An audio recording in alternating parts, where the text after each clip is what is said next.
Ladies and gentlemen, it is 9 p.m. It's Thursday night. It's Crawlspace Live. How's it going? I'm Tim here with Lance. Lance, what's going on? Oh, you know what? I've just been sitting here for a full week waiting for this Thursday night. The church bells at the center of my town are chiming away. The 9 o'clock hour is at hand. As It's it going to is be a good show. every week at this time, and we are being joined by a very special guest tonight. And I know I say that often, Lance, but it is not every week where we have such a tour de force like Linda Conley. How's it going, Linda? Hey, I'm good. How about you? Couldn't Great. be better. Thank Good. you so much. Taking the time out of your Thursday night to join us. Yeah, where to even begin with you? Your interview, before we get into the details of yourself and your mom and your aunts, your interview with us was one of the ones that almost broke me. And as everyone knows, I'm a cold-hearted son of a bitch, and it takes a lot. So just want to get that out of the way. Give a little bit of background, if floor is yours for as long as you need it. Thanks so much for having me back.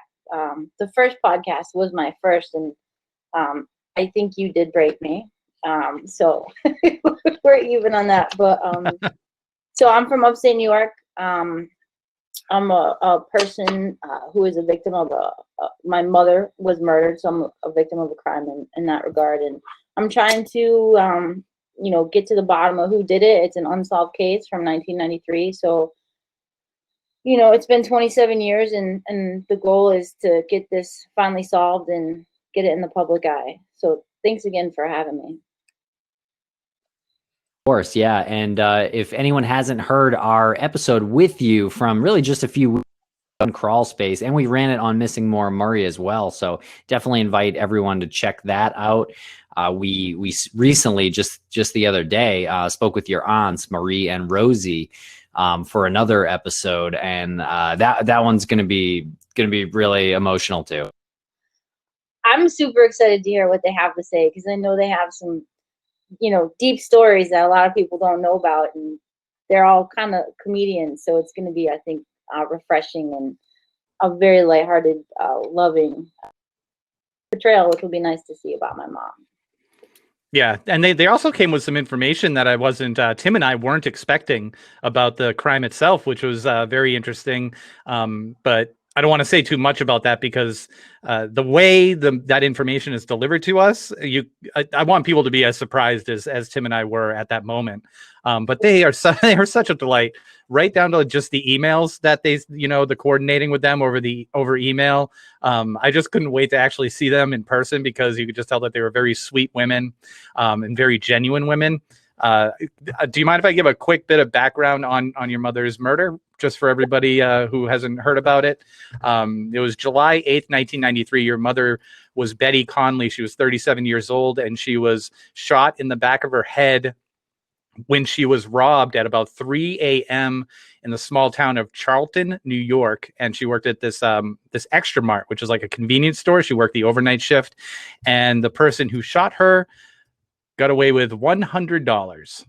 And the crime is still unsolved. And it came into our world because your friend Leanne Fivey, who works with you, she's a colleague of yours in the photography industry. You actually are an excellent photographer, and she works with you. And she had a desire to make documentaries, and she wanted to do one. Well, you tell the story. You tell it much better than I than I possibly could.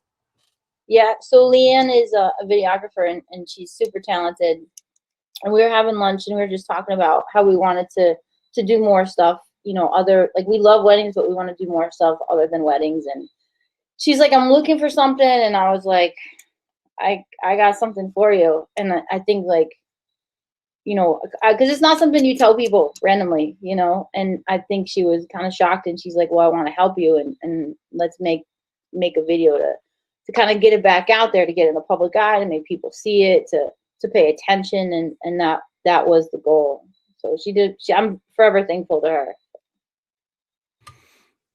Great job. I mean, the video that was shared widely on book was so emotional, and really it's the way, there's so many aspects really to it. The way it's shot is very personal, and your connection is obviously really heart-wrenching. And you go back to the gas station, obviously where your mom was killed, and it's really, yeah, it's a bit of an emotional journey just to watch it. I can't imagine living through it. Yeah, when she sent it, so I told her, we did it in like maybe April and like May something, and I was like, hey, Leanne, can we get this out for the anniversary? It's July 8th. And she's like, yeah. So she sent me the video link at like 11:30 at night on July 7th, and she's like, are you ready for this? And I was like, I don't know. So, you know, I clicked play, probably like a lot of people, and then like I just started crying. I was like, wow, you know, she did a really great job, and it has over 100,000 views now, which is amazing. And you know, I'm trying to keep it in the public eye so people are paying attention, and the cops know that people are paying attention, and the cops are working on it, and that was the goal, and the goal is to keep that momentum. And for anybody who hasn't seen it, Michelle posted the link in the chat area, in the message areas. Oh, there it is again. So if anybody hasn't seen it, just click on that. Again, yeah, it is super emotional. If you have seen it, watch it again, and watch it for different reasons. Watch it for your dad. Like, your dad is in this, and you can just tell immediately that he isn't used to being on camera. He doesn't really want the attention. You can see that immediately, but he does it anyway. And the strength there is incredible. But yeah, watch it for different reasons. Watch it just for the cinematography alone. And Tim was right. Like, it's a very personal, up close, and almost, in the best possible sense of the word, uncomfortable.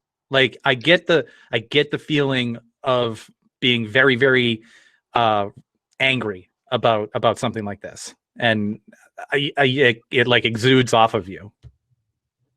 Yeah, you know, Living with that is a challenge, but since that has come out, like I said, over 100,000 people have seen the video.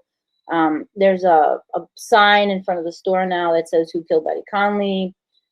Global has reinstated the $10,000 reward, leading to the conviction of the person who did it.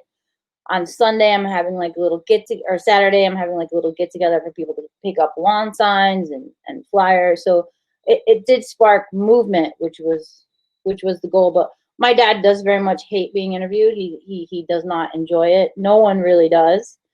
We just did a cold case special with Jerry Gretzinger, News Channel 13. That's in Albany, New York, and that's going to air the first week in September. And that's kind of a big deal. It's like a 3 to 5 minute news clip, which is a while for, you know, news. And he agreed to do an interview with me with them, which I know he does not enjoy. You know, you're stirring up a lot of stuff when you do things like this. So that makes sense. Yeah, and I keep pushing. I mean, the momentum you've got now, I think, is great. And tell us a little bit more about what's happening this weekend. Yeah, so on Saturday at the Harmony Mills Fire Department, which is literally right next door to the place, the old store that my mother was murdered at, I have 100 lawn signs. I have brochures. From 1 to 3, it's just like a little meetup for people to pick up, you know, the literature and to say hi to one another, put a face to everybody, and just to let everyone know that we're still thinking about it in the community. Well, that's great. And the chat room is getting full. Sarah Turney is now in the chat room. Linda, just this week or last week, Sarah Turney's father was charged with second-degree murder for the murder of her sister. She is one of the most amazing advocates that that we know personally. And if there's hope for her case, that was a cold case, 20 years about. There is hope for your mom's case too. Yeah, I'm super happy with that. Yeah, the key to it is just doing what you've been doing, which is pushing. Your family is pushing. This video's out there, which is going to continue to be, you know, in the forefront of everything. People will see this video, and we'll have the episodes. We have your episode. We're going to have your aunts on, or we had your aunts on, and we'll have that episode live soon. This is recorded. That'll be out there, and it'll just keep going. You know, if it seems like the traction is starting to die down a little bit, then we'll figure something out. We'll have you back on. We'll have your aunt back on. We'll convince your dad to come on. We'll do whatever, you know, just get something else going for this. And I don't want to let the detail go by. You mentioned that Global. You said Global is the company that is upholding their $10,000 reward. That's the company that owns the Extra Mart, which is really impressive that they identified this. Yeah, they've been super helpful. They put out a press release for me, and they actually didn't own this store at the time this happened, but they bought them because they're a very large company. And when I called them, they felt it was the right thing to do to uphold the reward, and so they've been great. You know, they do own all the Extra Marts now. And they've been nothing but helpful, and I'm very thankful for that. You know, because $10,000, you know, if it gets higher or whatever, it could make a big difference. Did you place a call to see if they were still going to uphold that? I sure did. Yeah, it took me a little while to get to the right person, but I did. And you know, she is actually in Oregon, so we have a little bit of a time difference, but she's been great and really helpful. And like I said, they did a press release about Saturday. And they're trying to, you know, do everything right too. So it's very nice of them. With the event on Saturday, is there anything in the back of your mind or the forefront of your mind, considering that maybe somebody responsible or somebody who knows who's responsible might see this, might pass by, might be affected by it? Yeah, I mean, the hope is that you know, it's a small community. You know, I graduated with like 62 kids, maybe 80 or 85 now. I don't know. So it's super small, and everyone knows everyone. And you know, if the person who did it or who was a part of it doesn't pass by, maybe their, you know, ex-wife will, or maybe their grandma will, or mom or whatever. And you know, just trying to like ring some bells to get people to think about this and what happened and how wrong it was, and to get them to do the right thing. Because you know, I said this before, someone knows something, and that's a burden as well. And it's time to let that go and move on. And if you're scared of the person who did this, it's 27 years later, you know, he's got to be at least 50 or older, you know. So it's really time to come forward and to put this to rest, you know. Yeah, and even if you are scared of the person who did it, there's ways to contact law enforcement under the radar.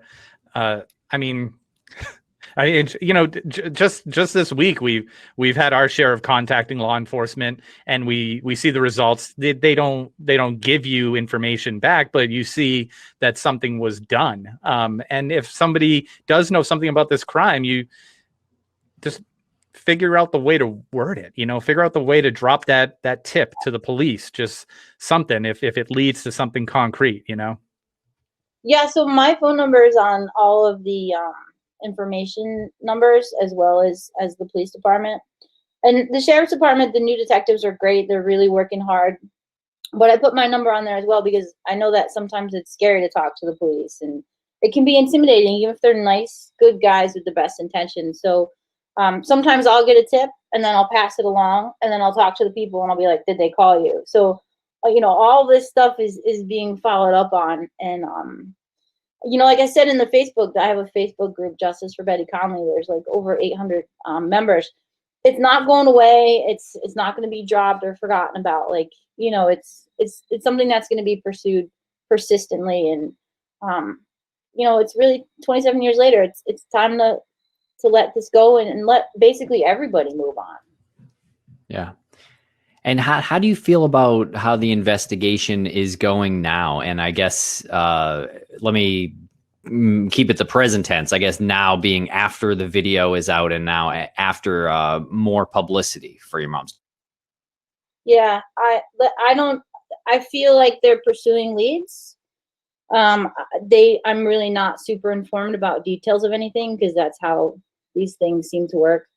But they've been really good and respectful about calling me when I call them and messaging me. And like I said, I know they're following up with people because I'm asking the people to let me know if they're following up with them, which I think is important as well. And if they don't, I'll email them and be like, hey, did you talk to so-and-so? So, this is one of the few unsolved crimes in Saratoga County. And if they could solve it, it's going to, be really good for them as well. And I know they want to solve it. It's just a matter of making sure it stays a focus when there's car thefts going on the day before or whatever. It's about not letting it get dropped and keeping it present. So that's the goal. What was it like with law enforcement when it happened? What was your experience with them, and what do you remember your family's experience with them being like? Well, I think it could have been better for my family specifically. I wasn't home the night that it happened. I was babysitting, so I was sort of not part of a lot of the questioning that happened because I was an hour away or so. I know that my dad and my brother had to deal with them a lot more in ways that I would think would not happen now. But that kind of thing, although important and pertinent, is not my focus. My focus is now because I can't change any of that. I don't like what happened. I don't agree with it, but I can't essentially do anything about it if I want to get answers to this. So that's most important. Well, what were some of the things that you just said they did that you don't think they would have done now with your father and brother? Well, my brother was 15 and they brought him to the police station and they questioned him alone, which I don't think a 15-year-old should be interrogated by police by themselves. They kind of automatically went to my dad as the suspect, which is really unfortunate because he certainly didn't do it, and I think time was wasted. The guy who was in charge then is since retired, so there's only a couple people around now who were there then, and one of them is Mr. Zerlo, and he's actually the guy in charge, and I've just heard great things about him. I don't know if I've ever met him personally, but I think things could have been done better for sure. But like I said, my focus now is this and getting this work done and getting it solved. The St. Rose, they do a cold case file with all their students, and they are offered to help with this case, and I'm hoping Saratoga County Sheriff accepts that help. It was offered to them, and we'll see what they say, but I don't care who solves it. I just want progress to be made. Absolutely. So St. Rose is the college there? Yeah, St. Rose is a really great college, and they have students who are in the department who work on cases like this, and they're 19, 20, 21-year-olds, whatever, and they're so techy now that they can figure out stuff that would take us, or me anyways, hours. So I think the more people who look at it, who have that mindset and who are into solving crimes and have skills, because it takes a whole bunch of skills to come together to solve something, the better. Yeah, I mean, they should definitely open it up to those students. Those are bright students. Jillian and Michelle just said we met some of the students there last year. They're talking about the ASOC conference. Yep. And it's incredible. They need to open that up. I mean, if this is for free, it's like taxpayers' money go into the college, and these students are volunteering to do this as part of a program. It's 100% for free. It's just about people accepting help and that your politics basically, but hopefully they let them work on it too. Yeah. Yeah, and that's the American Investigative Society of Cold Cases that happens at the College of St. Rose in Albany, I think, every year. And we were there, I think it was 2019, Lance, and time is so weird at this point. But yeah, and so we actually met some law enforcement there. Saratoga detectives. So that was pretty cool. And we were kind of working on a case out of them. But that's not the same jurisdiction, right? Those aren't the same detectives? Or I guess. So this is Saratoga County Sheriff. Yeah. So I don't know if that's different than Saratoga Police or not. I'm not sure. I think they like throwing around Saratoga. Yeah, people do that. Yeah, and those students were really bright, and a lot of them were there for the conference. It was a 2-day conference, as Michelle and Jillian were there as well, and they mentioned, bright kids, yeah, and skills that we don't have, to like go find stuff online. So yeah, and resources. Yeah, resources that we don't have. Yeah, they're just like they can reach out to a different department. I imagine if they have a question about X factor in this case, they can reach out to another department that's studying something like that. I'm sure. I mean, you have this whole ecosystem of knowledge and information and resources. Yeah. God damn it, make it happen. It's like the state police. I hope that they get involved as well. Yeah. Yeah. Right. So this is just the sheriff's office. This hasn't gone to New York State Police whatsoever.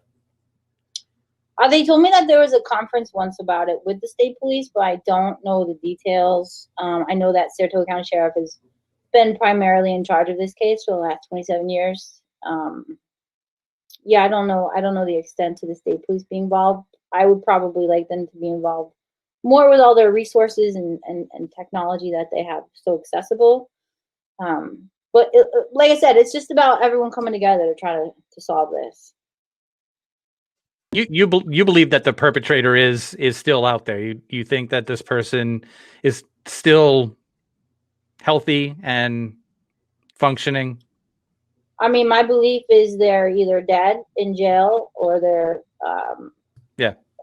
some type of addict. I mean, to kill someone that way for $100 doesn't really speak to me in anything other than desperate.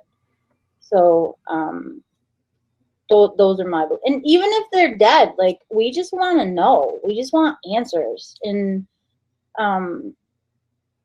that's all it's about.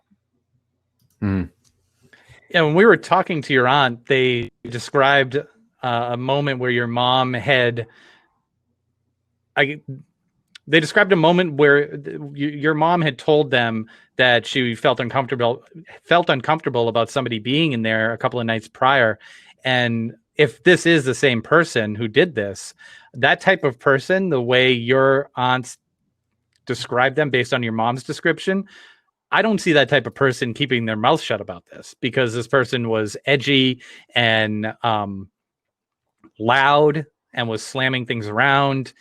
And that type of personality at, 3 a.m, 2 a.m, that type of person would tell somebody. So there's people out there that know.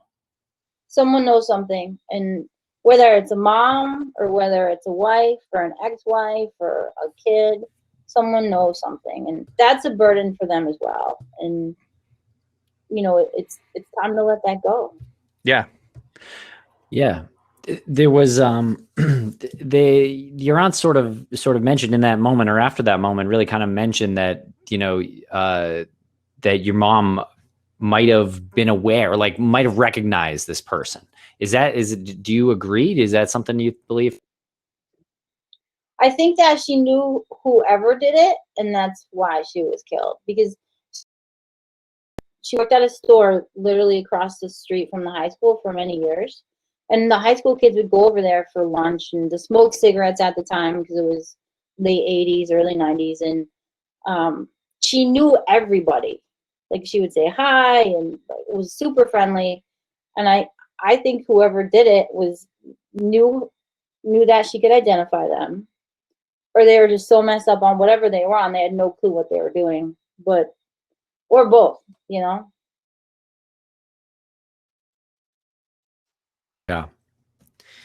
That really hit us. And we've kind of danced around it already in that interview, but yeah, that was that was really surprising to us. And to I guess I don't know. I'm not really sure what I'm trying to ask here. Well, yeah. well, I mean, it's a small town. Is it possible that this could have been like a student of the school? Is it possible that the person still lives there? Yes, to both. Yeah. Blows my mind. I mean, I think we looked this up when we had our interview, and I can look it up right now what the population of the town was, but it was like Small. it was like 1,700 or something like that. It might not have even. No, you know what I think it was? I think it was like 4,000 or something, 4,200. It's small. Let me look. I'm gonna put myself on mute and look. If it wasn't that, if it wasn't the high school that I went to that my brother had to return to, it was a local one like Burnt Hills or Schenectady or something like that. So, yeah, someone knows something. It's so small out there. It was in the middle of nowhere. It was the only place open overnight. It was the only place for someone to steal money to go get some drugs. They knew the store was there. They knew it was open. So Yeah. Yeah, I just looked it up. It was 4,022 in 1993. The population was 4,022, and I just looked up the population of the town that I grew up in New Hampshire in 1993, and it's 5,297. And I thought 5,297 was small. I knew everybody. We knew everything that happened in that town. Everybody knew everybody, and we're talking over 1,000 people less in this town. There's no way that person didn't know somebody. Yeah, someone knows. It's a super small town, like you said. Someone knows something. Like, I was at a wedding like 5 years ago, and someone random was like, "Oh, Linda, I'm so sorry about your mom," and I'm like, "Who? Like, who are you?" Like, but everyone knows everything, so people know. Yeah. So you're sorry. Is that a story that you've heard often too? The story that your aunts told about your mom being kind of creeped out by someone. I think it was twice too. I'm not sure. I haven't listened back to the interview yet, but I think she said that person came in there twice. I've heard the story from a couple people, but I don't know too much other than having just heard the story. And it could be that it could be. There's multiple names that have come up multiple times. So you try to figure out from these blocks of people who keep coming up, who is the person who did it. A composite sketch that There was was. done. Oh, there was. Yep. Okay. Is that something that's public? It was in the newspaper at one point in time. Yeah. I can't find it. Yeah, I haven't seen that. We should bring that back. Yeah, I might be able to find it. There was some talk about a white car. There was talk about a blonde-haired male, tall. Those are some things that came up. So then the composite was based off of your mom's report of the guy who was creepy. I don't believe so. I think the composite was based off of a guy who passed by the store at that time and saw because they had gas pumps at the time, and he saw a person outside who he described to the police. It hasn't been identified. It's not like he described this person and then they figured out who it was and they were like, no, it's not that person. As far as I know, they have not been identified. Maybe talk to someone, I don't know. Yeah. Well, also there was a your mother had indicated to this person that the security camera was right there and that it was on, and unfortunately it wasn't recording, which is kind of backwards in my head. Like I would have imagined that the overnight shift would have had a recording just for the fact of maybe making sure that the employees don't steal or something.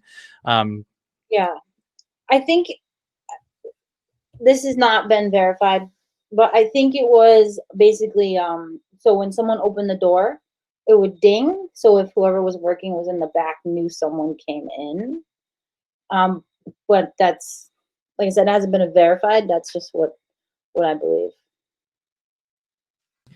And how much time do you think the investigation lost while focusing on your dad as a suspect? At least weeks. For sure. Weeks. Yeah, he had to deal with a lot of stuff from them. He had to take a lie detector, which once he took the lie detector test, they stopped talking to him, which makes me believe he passed it.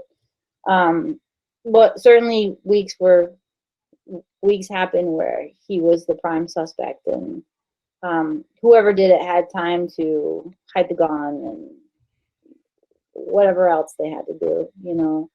But that was traumatizing as well, you know, to have your dad investigated who was completely in love with your mother, and then, like, I know he didn't do it. I want him officially cleared. That's one of my goals in this as well. He hasn't been officially cleared? Has not been officially cleared. Yeah. Cleared anybody? The word is that everyone is a suspect until they are not. My brother was home that night, but because he's family, his alibi is not sufficient to clear him, although they are not looking at him. Those are the words that I basically got. But for his sake, I want them to be like, he's not a suspect. And I understand their perspective, like all that stuff. But a goal of mine is you know, he should be able to have a life. He's lived with this cloud of suspicion for 27 years. It's a small town. He goes to Stewart's and people know who he is, you know? Yeah. So yeah, and no matter what is said by police, he's always going to be that guy. Yeah, the rumor mill, you know? Yeah. And Lou is here, and Lou is Lou has been a police officer for, I think, 116 years. Okay. And he still looks like Bradley Cooper on a good day.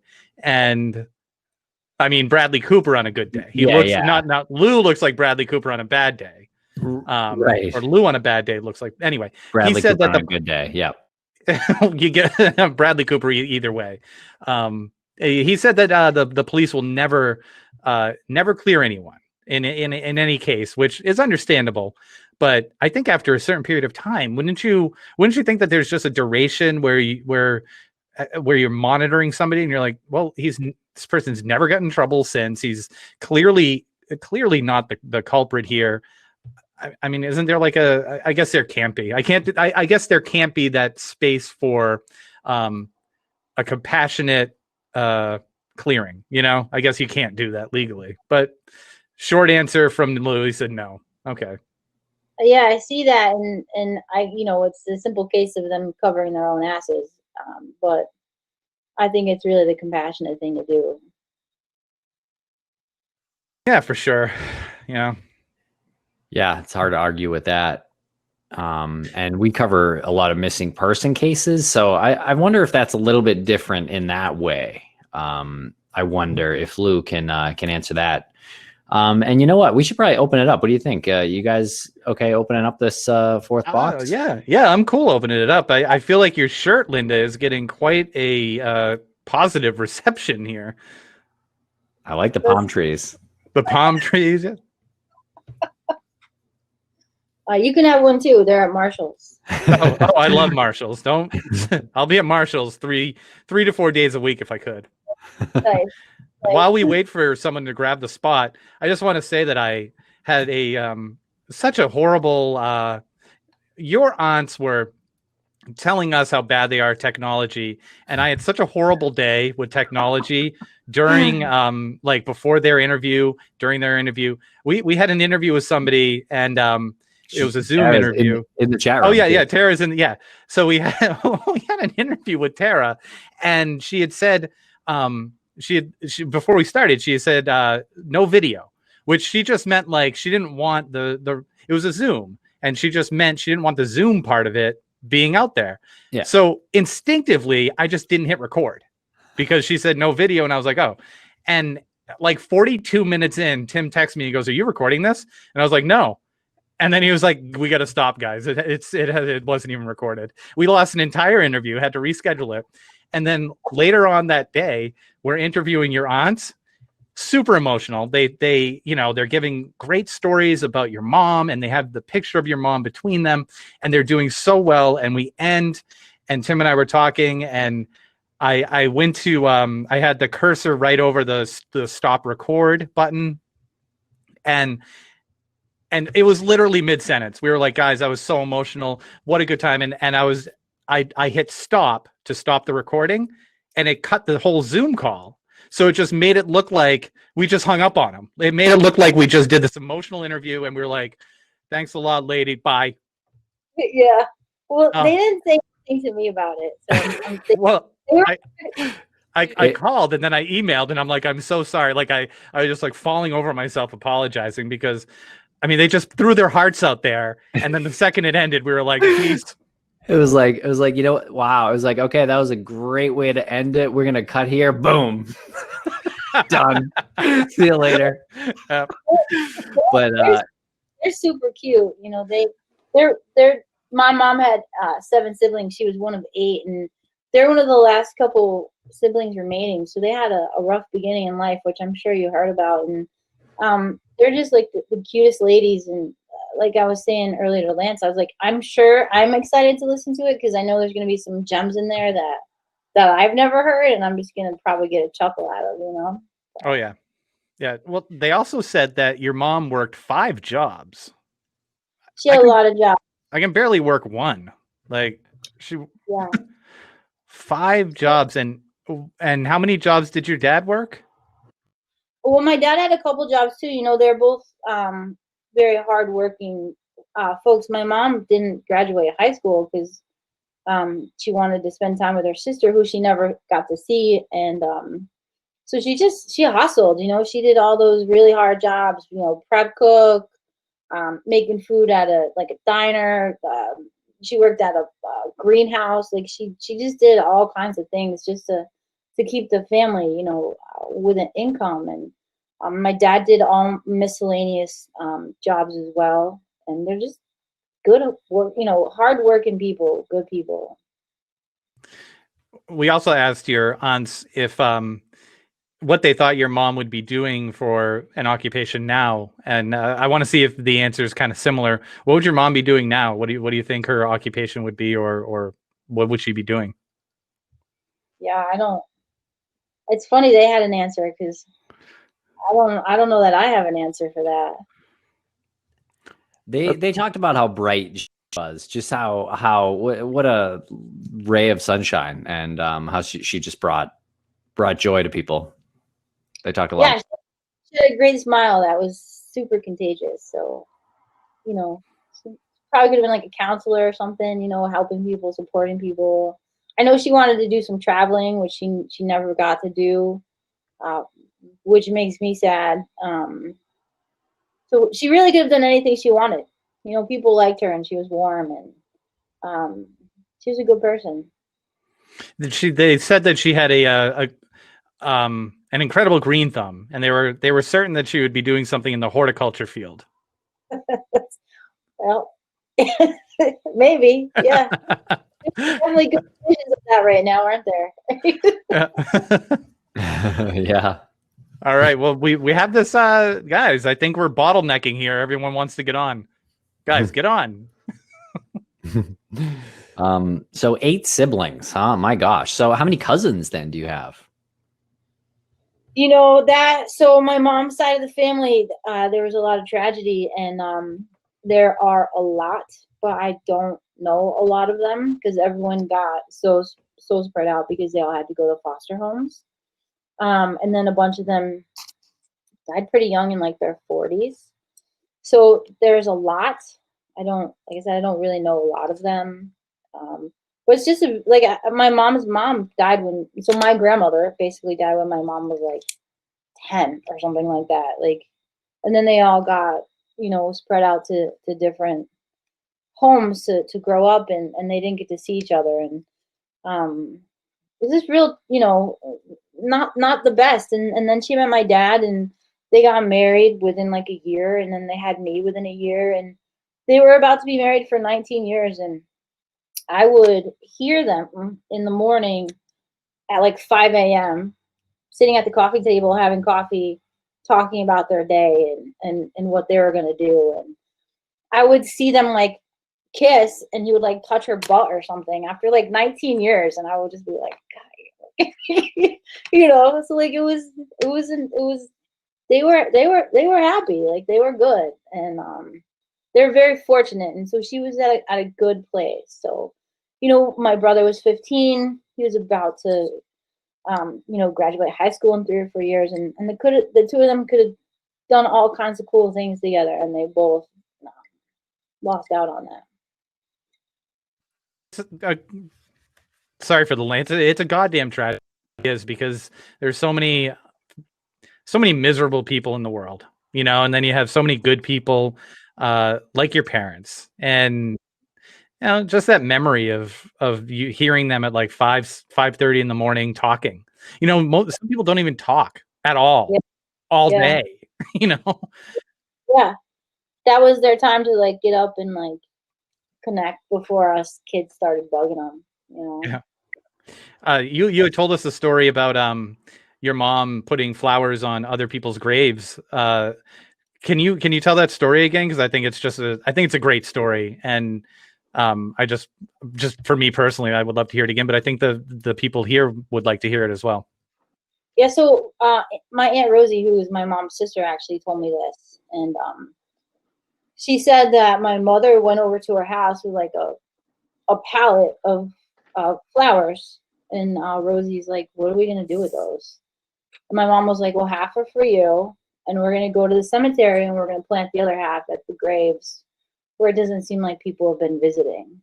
And so the two of them went to the cemetery and planted these little flowers at these graves that had been, you know, maybe not looked at for a while. And for me, I had never heard that story before, and I was just like, wow, like when she told me that, I think I was like crying, and I was just like, that is like the sweetest thing to do ever, you know, to think about something like that. So, and I don't know if Rosie told you that story again, but oh yeah, yep, it symbolizes her in a lot of ways. So. Yeah, it's very sweet. Yeah, um, and Ryan Coitello, what's going on? How's it going? Hey guys, I'm well. Thanks. Hi, Linda. I'm really sorry to hear about your mom. Thank you. Your story. I just wanted to ask something, if that's all right. I was just listening a little bit. Did you say that the security camera at the shop happened to be off that day, or it just pointed in the wrong direction? What was the? Yeah, my knowledge of it is that it was not a security camera that actually recorded. It was basically a camera that was there to let the person working that night, if they were in the back, to let them know that someone had come in the front door. So I don't know if there's any footage or anything like that. But the shop had a camera that was theoretically pointing at the desk that looked like it was. That's interesting. Yeah. Do you know the shop owner? I do not know the shop owner. It has changed hands many times since then. Yeah, but I don't know who owned the shop. You didn't at the time. Did you ever get a chance to talk to that person? I never got a chance to talk to the person who owned the Extra Mart. It wasn't like a little mom and pop place. You know, it's like I don't know if it was a franchise at the time or what it was, but there are multiple Extra Marts throughout upstate New York. So, you know, there was a manager there, and I've heard a couple things about the manager, but yeah, I haven't learned too much about that. And did you know if the owner or the manager were married at the time? You know, I've heard the manager was a lady. I don't know. I don't know the details of her. She was married. It really plays into the perp's favor that the camera, though it was pointing at the camera, it didn't work. Hey. I don't know that if it didn't work or if it wasn't that kind of camera. You know. It's really a lucky streak for whoever did that, though. That's the only. That's just. It seems weird. Even like anyone, even trying to rob the place, would immediately look for a camera, and as soon as they saw one, you'd think that they wouldn't pull anything. or knock it down or something like that. Yeah. You know? So. I think Tim, am I hallucinating this? Didn't Rose and Marie say that the camera was knocked down off the wall? Yeah, they said that it wasn't recording, but it was on. As Linda said, it would show someone in the back that there was someone in there, and you would see the video, but it wasn't actually recording. So it was just used for that one purpose. And then this person who came in and asked was asking about the cameras. This is a person that that he was sort of unnerved by, and asked about like where, you know, if they're recorded and things like that. And apparently she said yes. And then you're right, Lance. That one camera, I believe, was knocked down. Which just makes the person kind of stupid if they think that they can knock a camera off the wall and that would disable whatever recording was transmitted back to the device. You know, it's not going to take away the footage. But I see where you're coming from, Ryan, and I just want to give Linda a quick background. Ryan looks into cases like very detailed. Like he's one of the responsible citizen detectives that's in our universe, and that's an excellent point. Like someone knew the camera was there, someone wasn't afraid that the camera was there. Sort of seems like it. Yeah, and I think it also speaks to maybe more than one person. You know, someone knocked it down, and then someone did whatever. So. That's interesting. More than one person. So that's something that you've considered in the past. Is that something that the police have considered? Do you know? I think so.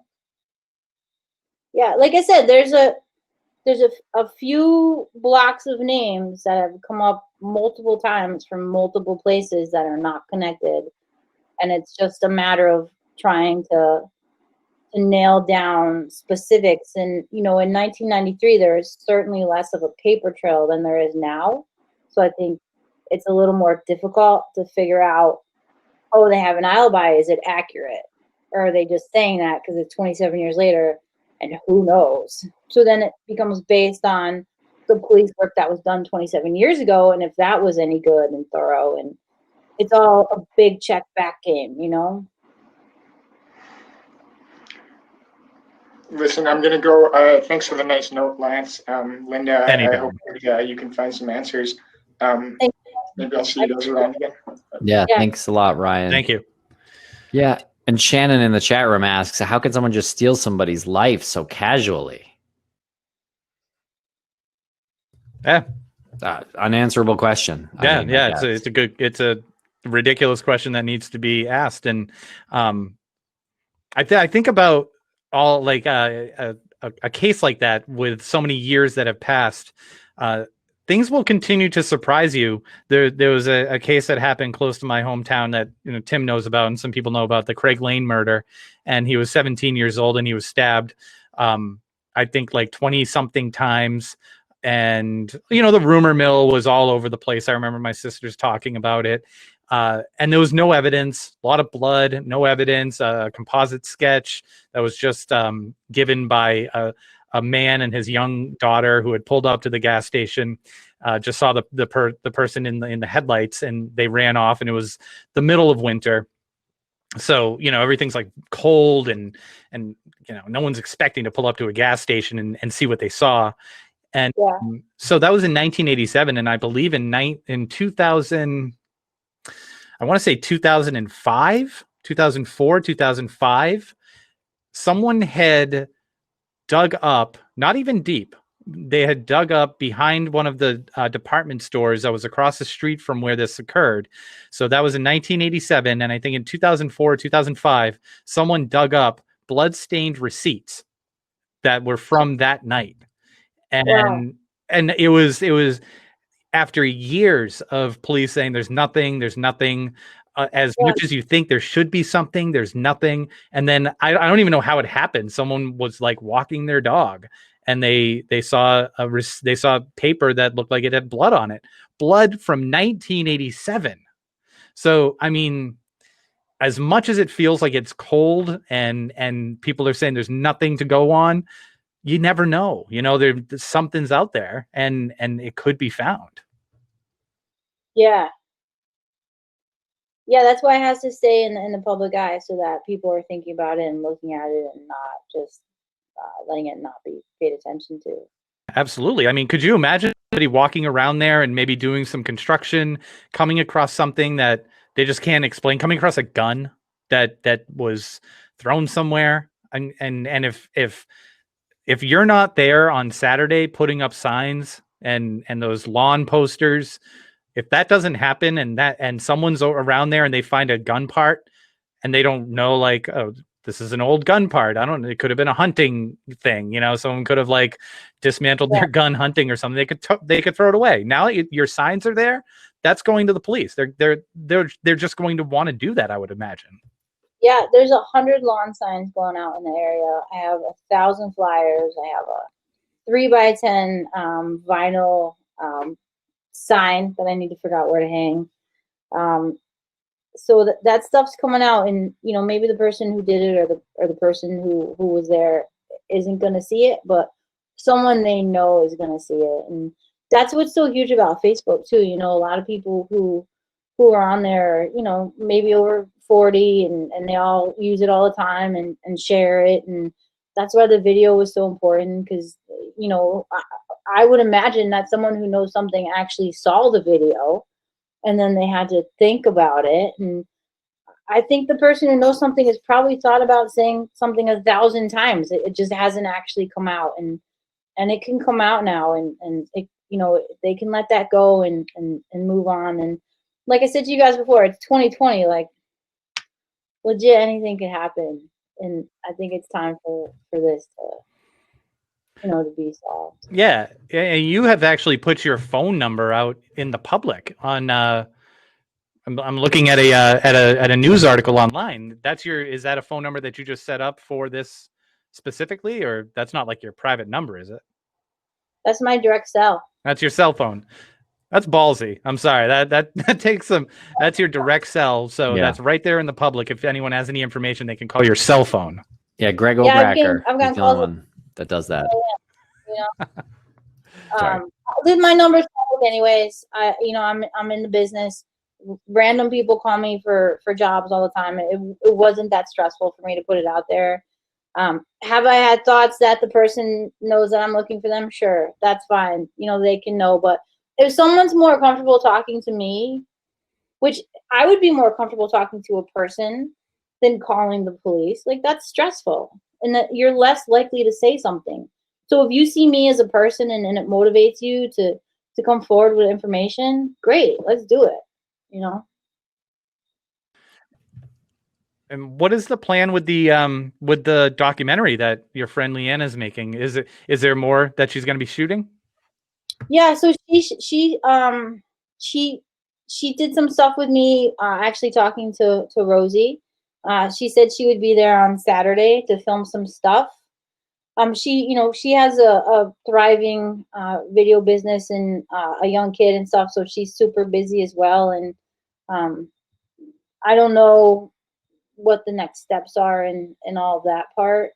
I should be better at recording myself, but I don't do that when I make calls and whatnot.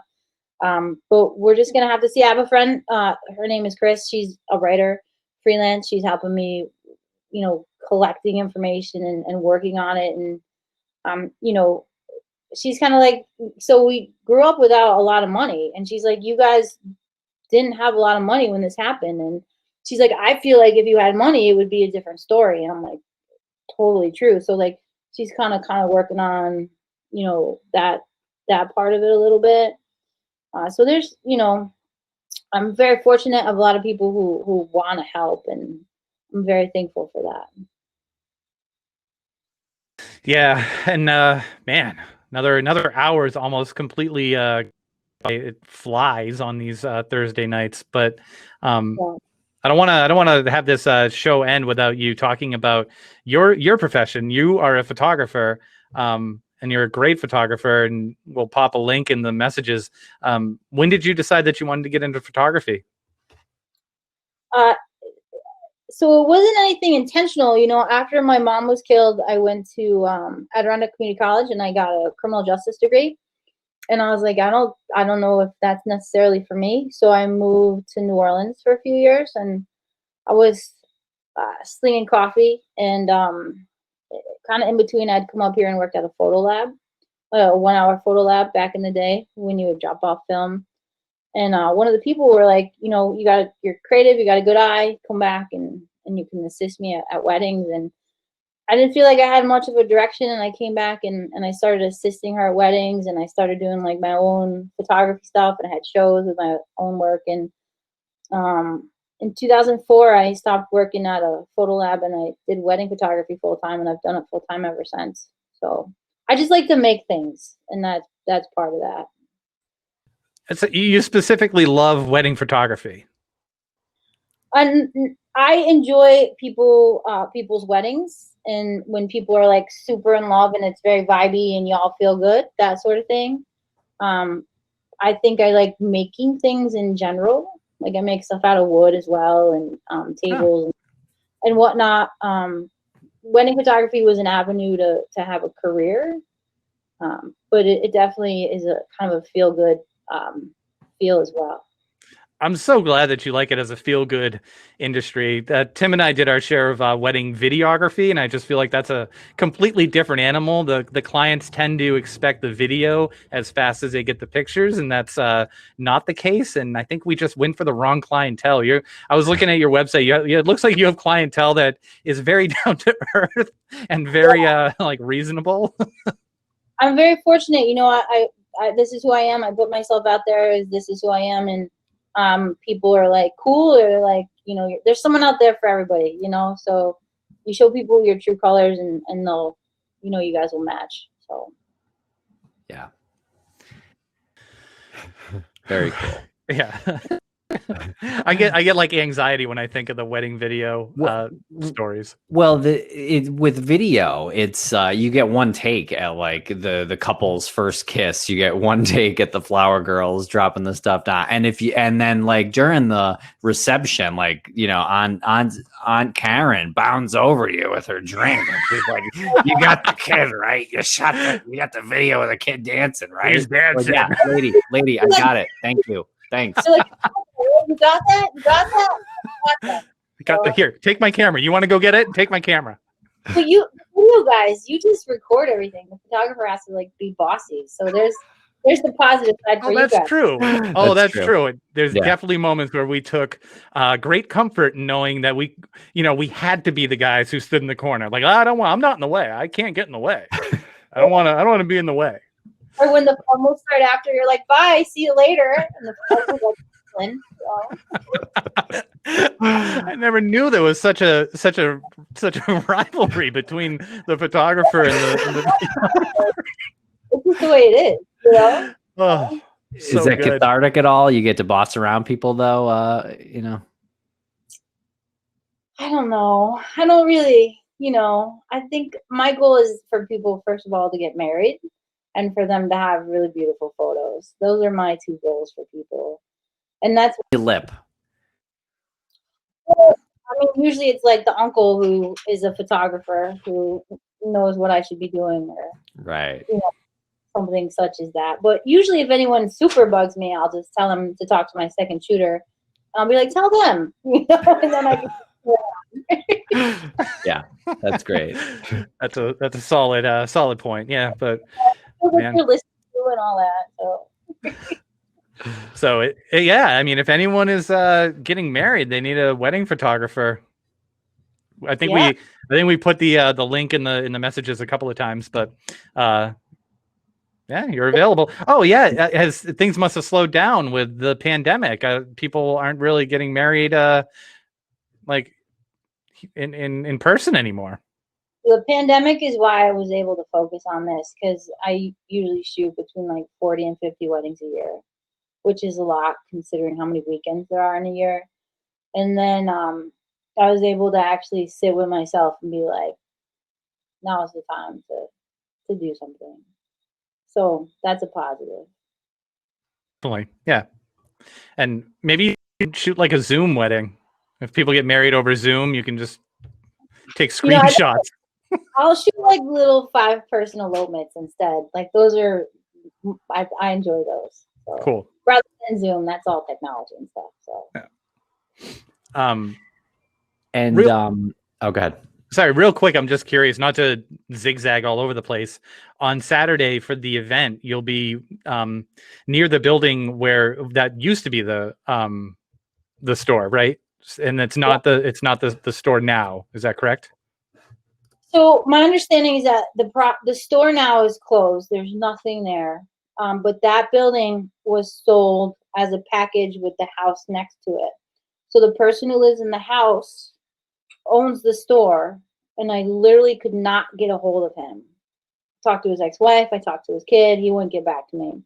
Well, literally right next door, like right there, is a fire department. So I went to the fire department and I was like, hey, I want to do this. If I can't get a hold of him, can I hold it in your parking lot? And they're like, yeah, no problem.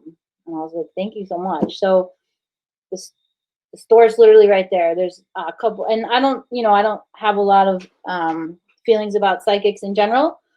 Could be helpful, whatever, but they're going to come and like the store's there, maybe they'll get some vibes or whatever. But most importantly, people can come and say hi to each other, and we can know we're supporting each other and grab some signs and grab some flyers. So. And that's the town of Charlton Fire Department? It's on Route 67. It's the Harmony Fire Department. Kristen's listening. I'm sure she knows the exact name. But yeah, it's on Harmony Corners. It's on Route 67. They're like this, right next to each other. Okay. So shout out to the Harmony Fire Department. Yeah, and thank you guys for doing that. Everyone's been super supportive. Great. And Sheriff Zerlo, that's who tips should go to. Well, so Detective Boyer is the guy specifically in charge of this case, and his number is on some of my posts. So if you want to call him, if you're comfortable calling him, cool. Leave him a message. I think it's his desk, so it's rare for him to pick up because he's like doing stuff. But like you said, my number's out there as well if you're more comfortable with that. And the number is 518-885-6716 or 518-445-0106. Hashtag justice for Betty Conley. Use it. Let's help Linda as much as we possibly can. Yeah, thank you guys. Thank you so much, you guys. I appreciate it. Oh. Anytime. Anything you need, let us know. Thank you. When are we going to see my aunts out there, do you think? A couple weeks? Yeah, I think Okay. so. Mm-hmm. I think 2 weeks. Yeah. We will let you know. Yeah, we're very excited. Thank you, guys. Yeah, thank you no so problem. much. They were great. And then your aunts will have their episode, and then a couple of weeks, and then we'll air this recording. So who knows? Cool. And we'll see. We'll like make sure that it's all like targeted to that area. That general area. Thank you. Yeah. Hey, congrats on your wedding. Oh, thanks. Yeah.